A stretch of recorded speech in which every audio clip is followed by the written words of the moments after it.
From the vast steppes of Eurasia emerged a golden lineage, a clan whose very name resonated with power and conquest.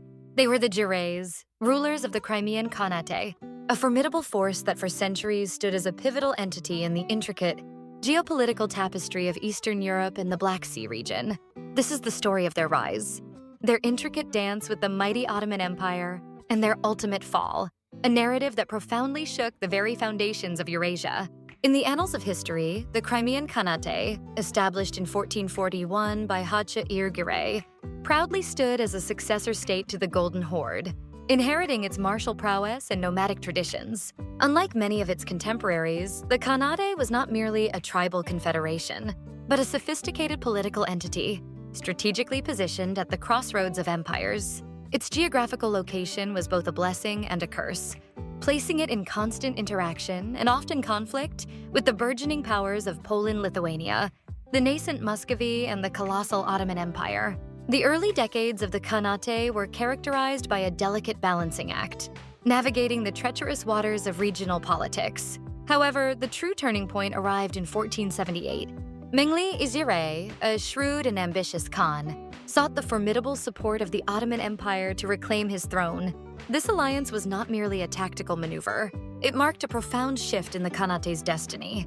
With Ottoman backing, Mengli I not only secured his rule, but also ushered the Crimean Khanate into a new era, that of an Ottoman vassal state. This vassalage, however, was far from a simple subjugation. It was a symbiotic relationship, a grand bargain that propelled the Crimean Khanate into an unprecedented period of power and influence. Under the protective wing of the Ottomans, the Khanate flourished, transforming into a formidable regional power. It became an indispensable military arm of the Ottoman Empire, its cavalry, known for its speed and ferocity, frequently spearheading Ottoman campaigns into Europe. The strategic significance of the Crimean cavalry was immense. They were not merely auxiliaries, but often the decisive factor in many battles, striking fear into the hearts of their adversaries. Beyond military might, the Crimean Khanate played another, albeit darker, yet economically significant role for the Ottomans: the infamous slave trade. From the fertile plains of Ukraine, Belarus, and the vast expanses of Russia, Crimean Tatar raiding parties, often referred to as harvests of the steppe, would capture inhabitants and transport them to the thriving slave markets of Crimea. These individuals, numbering in the hundreds of thousands, were then sold to the Ottoman Empire and across the Mediterranean, fueling the labor demands of a vast and expanding empire. While morally repugnant by modern standards, this trade was a crucial economic pillar for both the Khanate and, indirectly, the Ottoman state, providing a continuous supply of manpower and wealth. The influence of the Ottoman Empire on the Crimean Khanate extended far beyond military and economic spheres. Culturally and religiously, the Khanate became deeply intertwined with its powerful patron. Islam, the official religion of the Ottoman Empire, solidified its roots in Crimea, further integrating the Khanate into the broader Islamic world. The adoption of Ottoman customs, administrative practices, and architectural styles became prevalent, transforming the socio-political landscape of Crimea. Notably, many Circassians, a powerful ethnic group in the Caucasus, converted to Islam under the combined influence of the Crimean Tatars and the Ottomans, further extending this cultural and religious sphere of influence. Remarkably, the Crimean Khanate enjoyed an elevated status within the Ottoman hierarchy, distinguishing it from other vassal states. There was a prevailing belief, a powerful, historical narrative that should the direct Ottoman imperial line ever falter, the Girey dynasty, tracing its lineage back to Genghis Khan, held a legitimate claim to the Sultanate.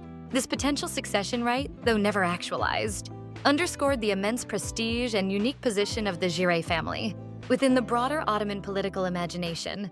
It was a testament to their perceived legitimacy and their shared heritage of steppe-born martial aristocracy. Furthermore, the military cooperation between the two powers was critical.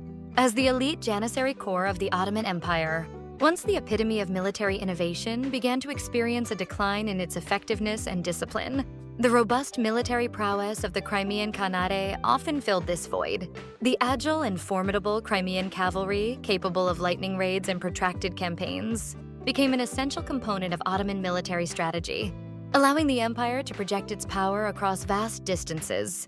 and maintain its territorial integrity. This strategic interdependence highlighted the mutual benefits of their alliance. The Ottomans provided protection and legitimacy, while the Crimeans offered invaluable military resources. However, even the most robust alliances are susceptible to the inexorable march of history and the shifting tides of power. The late 18th century witnessed the inexorable rise of a new titan. On the European stage, the Russian Empire, driven by an insatiable desire for warm water ports, particularly on the Black Sea, and a geopolitical ambition to project its power southward, Russia began to view the Crimean Khanate not as a buffer, but as a prize. This Russian expansionism became the primary catalyst for the deterioration of the centuries-old Ottoman-Crimean relationship. The series of Russo-Turkish wars that erupted in this period irrevocably altered the balance of power. With each Russian victory, the Ottoman Empire's hold on its vassal states, including the Crimean Khanate, weakened. Russia's influence in the region grew commensurately, culminating in a decisive blow. The Russian annexation of the Crimean Khanate in 1783, this act was not merely a territorial acquisition. It was a profound rupture, severing the deep historical and cultural ties between the Crimean Khanate and the Ottoman Empire. The final chapter for the Giray dynasty was a tragic one. Shahin Giray, the last Khan who had initially sought Russian patronage, ultimately found himself caught between the clashing ambitions of two empires. His attempts to modernize and centralize the Khanate, often alienating the traditional Crimean Tatar nobility, proved futile against the backdrop of Russian expansion. He was eventually deposed and tragically executed by the Ottoman government, who saw him as a liability and a symbol of their lost influence. The dissolution of the Crimean Khanate marked not only the end of a powerful dynasty, but also the beginning of an era of profound hardship for the Crimean Tatars, who faced forced migration, cultural suppression, and systematic persecution under Russian rule, scattering them across the Ottoman Empire and beyond, forever changing the demographic and cultural landscape of the peninsula. Recent scholarship on the relationship between the Crimean Khanate and the Ottoman Empire challenges simplistic narratives of mere subservience. Instead, contemporary research emphasizes the complex, multifaceted nature of their interaction, portraying it not just as a patron-vassal dynamic, but as a relationship characterized by significant mutual cooperation, strategic alliance, and even a degree of shared sovereignty. This nuanced perspective recognizes the agency of the Crimean Khans, who often skillfully played rival powers against each other and leveraged their unique position to their advantage within the Ottoman system. Furthermore, modern studies increasingly focus on the devastating impact of Russian imperial expansion on the delicate balance of power in the Black Sea region. The relentless push of the Russian Empire, driven by its ambition to access warm water ports and its burgeoning sense of manifest destiny, is now seen as the primary disruptive force that ultimately undermined and dissolved the long-standing, albeit complex, relationship between the Crimean Khanate and the Ottoman Empire. This new interpretation highlights how external pressures fundamentally reshaped the internal dynamics and external alliances of these historical entities. The story of the Crimean Khanate and its Golden Clan, the Girays, from their emergence from the steppes to their intricate alliance with the Ottomans, and their eventual demise, is a saga of ambition, power, and survival. It is a testament to the enduring legacy of a people who, for centuries, shaped the destiny of Eurasia, leaving an indelible mark on its history and culture. Their narrative is a powerful reminder of the shifting sands of power and the intricate web of alliances that define historical epochs. The Golden Clan may have fallen, but their legacy continues to echo through the corridors of time, inviting us to delve deeper into the rich, complex tapestry of their existence and their profound impact on the world.